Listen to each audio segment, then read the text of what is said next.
it's April from April's Home, and tonight I'm making a cabbage taco skillet meal. I thought I would share this simple recipe with you. So I have cooked up a little bit more than 1.5 pounds of ground beef, and I seasoned that with a little bit of onion.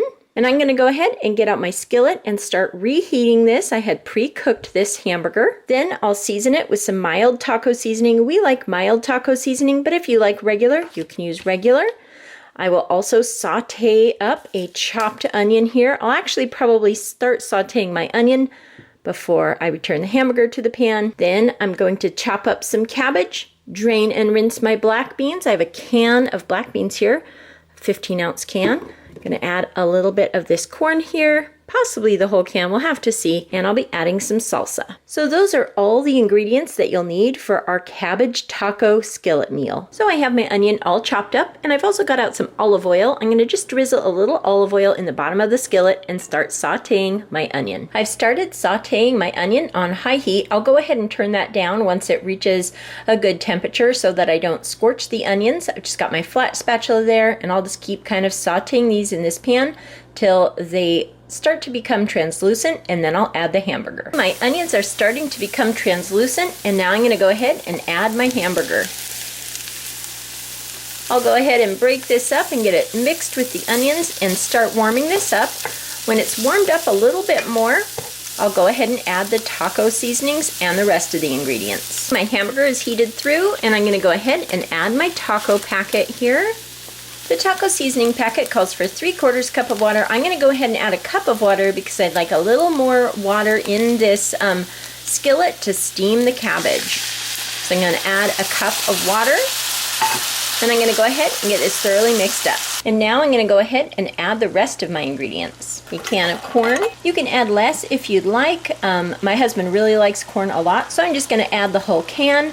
You could also omit the corn if you want this to be just a little bit more low carb. Corn is a little bit higher in carb. Still delicious though. And then I've added my drained and rinsed can of black beans, 3/4 cup of salsa. Now I'm going to go ahead and stir this together, and then I'll add my chopped and cleaned cabbage. I've got everything mixed together, and I'm going to go ahead and add another 3/4 cup of water. I really want to make sure that there's enough water in here to steam all the cabbage. And now I'm going to go ahead and add my chopped up cabbage. This was a fairly small head of cabbage. If you have a larger cabbage, you could use just part of it. You just want enough there to fill up your skillet because cabbage cooks down pretty well. So now I'm going to go ahead and incorporate this with my spatula into the mixture. Then I'll get a lid on and let it start steaming. I've stirred the cabbage and kind of broken it up a bit.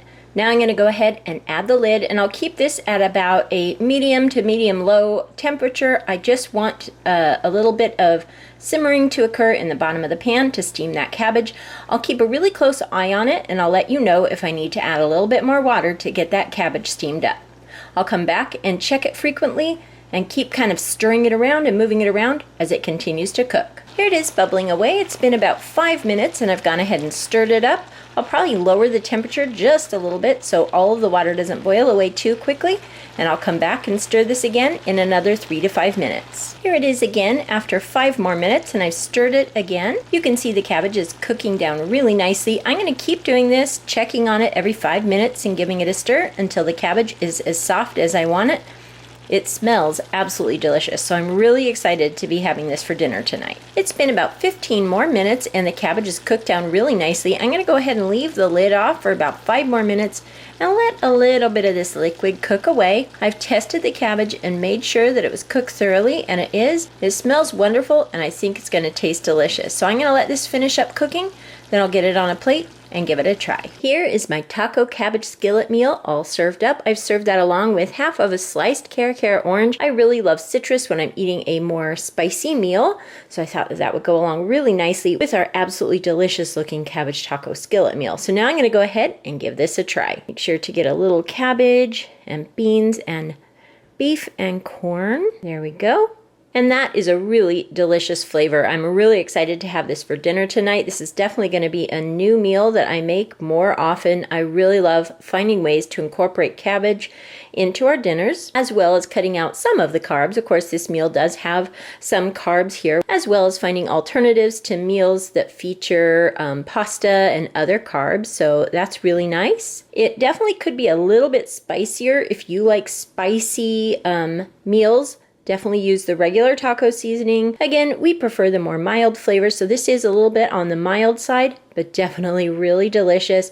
Has that taco flavor. I love the black beans and the corn. I think they pair really nicely with the hamburger and cabbage. So that is my cabbage taco skillet meal. I hope you enjoyed taking a look at this really easy recipe, and I hope you give it a try. Thank you so much for watching, and I'll talk to you later. Goodbye.